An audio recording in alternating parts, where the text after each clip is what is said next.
नमस्कार, माझं नाव मोहित मानसिंग काटे, राहणार वेणेगाव, तालुका जिल्हा सातारा. काटे साहेब काय सांगाल? आज आपण ढोबळी मिरचीचं हे पीक केलेलं आहे शेडनेट मध्ये. कधीची लागवड आहे आणि पण कोणती व्हरायटी आहे? आपली लागवड साधारण आपण 30 एप्रिलच्या आसपास केलेली आहे. या व्हरायटीचं नाव आहे इंडस 11. साखरा आपल्याकडे साधारणतः म्हणजे आपल्या सातारा भागामध्ये ढोबळी मिरचीचं पीक हे येत नाहीये. मग आपण हा प्रयोग नक्की कसा केला? कोणाचं मार्गदर्शन मिळालं आपल्याला? आम्ही आपल्या भागामध्ये ओपनला जर मिरची केली, ढोबळी मिरची, तर ती सक्सेसफुल होत नाही असा हा बऱ्याच शेतकऱ्यांचा अनुभव आहे. त्यामुळे खूप कमी दिवसात, अगदी 45 दिवसात हा प्लॉट चालू होतो. कमी दिवसात जास्त नफा देणारं हे पीक आहे, पण येत नसल्यामुळे शेतकरी याच्याकडे वळत नाहीत. तर शेडनेट आपण केलं, कालिदास बळकर साहेब म्हणून आहेत, त्यांच्या मार्गदर्शनाखाली त्यांची ट्रीटमेंट आपण याला घेतलेली आहे. पूर्ण पहिल्या मशागतीपासून आतापर्यंतची पूर्ण ट्रीटमेंट आपण त्यांची घेतलेली आहे. साधारणतः लागवड केल्यानंतर काय काय किती फवारण्या लागल्या तुम्हाला आणि काय गोष्टी करता? जर ओपनला आपण प्लॉट केला तर त्याला फवारणीची संख्या जास्त असते. इथं आपण फवारणी करताना 4-5 दिवसांनी एक फवारणी करतो. वातावरणात बदल जसा होईल तशी फवारणी केली जाते. आता समजा काल पाऊस पडला तर आपण आज फवारणी घ्यावी लागते. आता पावसाचा किंवा जास्त उन्हाचा काय फरक पडतो का त्याच्यावर? टेम्परेचरचा फरक निश्चित पडतो.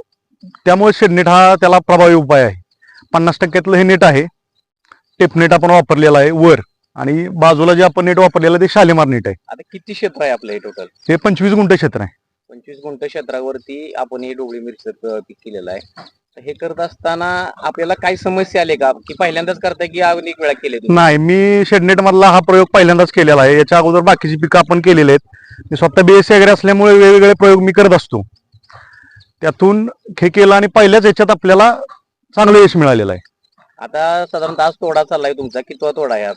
हा आपला 5वा ते 6वा तोडा आहे. बरं, आता काय रेंज, किती बाजारपेठ आहे, कसा? साधारण 50 ते 55 रुपये माल आपला जातोय किलो. कुठली बाजारपेठ आहे तुम्हाला आता इथे? मी कराडला नेतोय सगळा माल सध्या. कराडला कराड. नेताय. किती दिवस हा प्लॉट चालेल, काय तुमचं? माझा अंदाज आहे अजून 4 महिने हा प्लॉट आरामशीर चालेल. 4 महिने अजून प्लॉट चालेल. 4 महिन्यामध्ये किती टनाचं उत्पन्न तुमचं? माझं सरासरी टार्गेट आहे 30 टन. 30 टनाचं उत्पन्न. साधारणतः रेट कसा राहिला पाहिजे म्हणजे? अगदी आपल्याला सरासरी 35-40 रुपये जरी भाव भेटला तरी 10-12 लाख रुपये तुम्हाला 4-5 महिन्यात हे पीक देऊन जाते. ऊसापेक्षा हे पीक कितपत योग्य वाटतं? 100%. ऊसाला तुम्ही 18 महिने थांबवून तुमच्या खात्यावर बिल येईपर्यंत कारखान्यांची तुम्हाला 23-24 महिने थांबावं लागतं. 4-5 महिन्यात जर तुम्हाला फक्त थोडंसं कष्ट आहे, नियोजन व्यवस्थित केलं तर 100% तुम्हाला याच्यातून फायदा आहे. सकाळपासून तुमचं नियोजन कसं असतं या प्लॉटला? सकाळी अर्ली मॉर्निंग येऊन हे सगळे त्याचे जे आपण दार केलेले आहेत ती ओपन केली जातात. पाणी सकाळचं शक्यतो लाईट असते दिवसभर, त्यामुळे सकाळचं थोडंसं पाणी 1 तासभर ह्या दिवसात दिलं जातं. त्याच्यानंतर मग दिवसभर फवारणीचं जे नियोजन असेल, समजा ज्या दिवशी फवारणी असेल त्या दिवशी संध्याकाळी किंवा अर्ली मॉर्निंग सकाळी फवारणी केली जाते. आणि खतं जे आपण ड्रिपद्वारे सोडतो ती संध्याकाळी सोडली जातात. आता मी बघतोय सेटिंग तर खूप आहे त्या मिरचींना. तर काय इतर लोकांनी प्लॉट बघायला लोक येतात का? काय लोकांचं वाटतं? निश्चित आमच्या भागात, म्हणजे आपल्या भागात इथं किंवा वेणेगावातले जे शेतकरी असतील, वेणेगावात माझ्याबरोबर बरेच शेतकरी लावतात टोमॅटो वगैरे, त्यांनी हे बघून निश्चित त्यांना वाटलं की आपण 100% यात काहीतरी केलं पाहिजे. कारण दिसतंय समोर, म्हणजे येऊ शकत नाही, होऊ शकत नाही असं नाहीये. शेतकऱ्यांनी इतर पिकाकडे शेतकरी आले करतात, ऊस करतात. पण काय वाटतं ढोबळी मिरचीकडे वळावं? 100% वळालं पाहिजे, हाच उद्देश आहे माझा, की जास्तीत जास्त लोकांनी बघून आणि कमी कालावधीमध्ये तुम्हाला नफा देते. अगदी तुम्ही मार्केटचा अभ्यास केला तर 30 रुपये किलोच्या खाली ढोबळी मिरची येत नाही.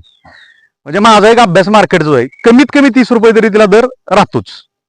याआधी तुमची कोणती पिकं असायची अशी शेडनेटमध्ये? शेडनेटमध्ये आपण ह्याच्या अगोदर शेडनेटमध्ये ढोबळी मिरची केलेली नव्हती. ओपन मध्ये आपला टोमॅटो, कलिंगड माझा असतं, टोमॅटो असतो, आलं असतं, कंटिन्यू ही पिकं असतात. काय वाटतंय लोकांनी जे ओपन जे ही करतात, पिकं करतात आणि शेडनेट मध्ये काय फरक वाटतोय तुम्हाला? आपले फवारणीची बचत होती, औषधाची बचत होती.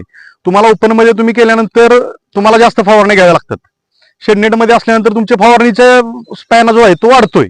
ओपनला असेल तर 2 दिवसाला फवारणी घ्यावी लागते, इथे तुम्ही 4-5 दिवसात फवारणी घेऊ शकता. रोग किडीचा प्रादुर्भाव आत कमी होतोय.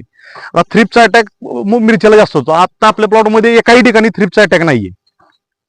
इतकं टेम्परेचर असून अंडर टेम्परेचर कंट्रोल राहत असल्यामुळं या गोष्टींचा फायदा 100% आहे. पाण्याचं कसं वाटतं, पाणी व्यवस्थापन कसं असतं तुमचं? पाणी व्यवस्थापन, पाणी साधारण आपण 2-3 दिवसातून 1-2 तास फक्त देतो. पाणी पण याला काही जास्त लागत नाही आणि ड्रिप इरिगेशन असल्यामुळं खतं मुळाच्या बरोबर पोचतायत. मल्चिंग आपण वापरलेला आहे त्यामुळे भांगलण्याचा पण जास्त त्रास नाहीये.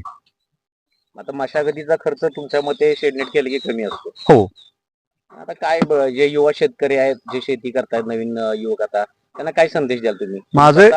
BS एग्रीकल्चर आहात, काय संदेश द्याल त्यांना? मी एकच त्यांना सांगेन की पारंपरिक जी पद्धतीची शेती आपल्या आई वडिलांनी केली किंवा आपल्या आजोबा पंजोबांनी केली त्या पद्धतीच्या शेतीकडं ती पद्धत सोडून नवीन काहीतरी केलं पाहिजे.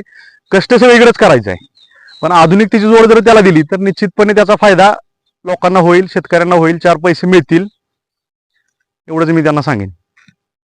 आज आपल्या भागातले मुलं आहेत, युवा वर्ग, तो शेती तुम्ही शिकलाय, BS एग्रीकल्चर झालाय. आज प्रत्येक मुलाला नोकरी पाहिजे मोठ्या ऑफिसमध्ये आणि मोठे पॅकेज पाहिजे, पण आता तुम्ही साधारणतः 5 ते 6 महिन्यामध्ये एवढं मोठं उत्पादन यातनं निघणार आहे. काय सांगाल युवकांना? या माझं एकच म्हणणं आहे, मी BS एग्री MBA आहे, माझी प्लेसमेंट पण झालेली, तरी पण मी पारंपरिक म्हणजे शेतीकडे मी वळालो. बाकीचे व्यवसाय असतीलच, पण शेतीत निश्चित तुम्हाला कमी कालावधीत जर तुम्ही व्यवस्थित नियोजन केलं तर काय पॅकेज तुम्ही घेऊन बसलाय, तुम्हाला 4-5 महिन्यात एवढे पैसे जे वर्षाचं तुमचं पॅकेज आहे ते एका पिकातून मिळते. त्यामुळे निश्चितपणानं जे युवक आता करतात, जे युवक शेतीत खरंच करत आहेत, त्यांनी नवीन काहीतरी आधुनिक जोड त्याला देऊन व्यवस्थित शेती करावी. आता लोकांनी तुम्हाला मार्गदर्शन जर मागितलं तर तुम्ही 100% कराल? 100% कुणी मला कधी मार्गदर्शन मागितलं तर या पिकासंदर्भात नाही, कुठल्याही पिकासंदर्भात ज्याचा मला एक्सपिरियन्स आहे ते मी लोकांना करेन. ओके, धन्यवाद. पीक तुम्ही घ्या आणि युवकांनाही मार्गदर्शन करा. धन्यवाद.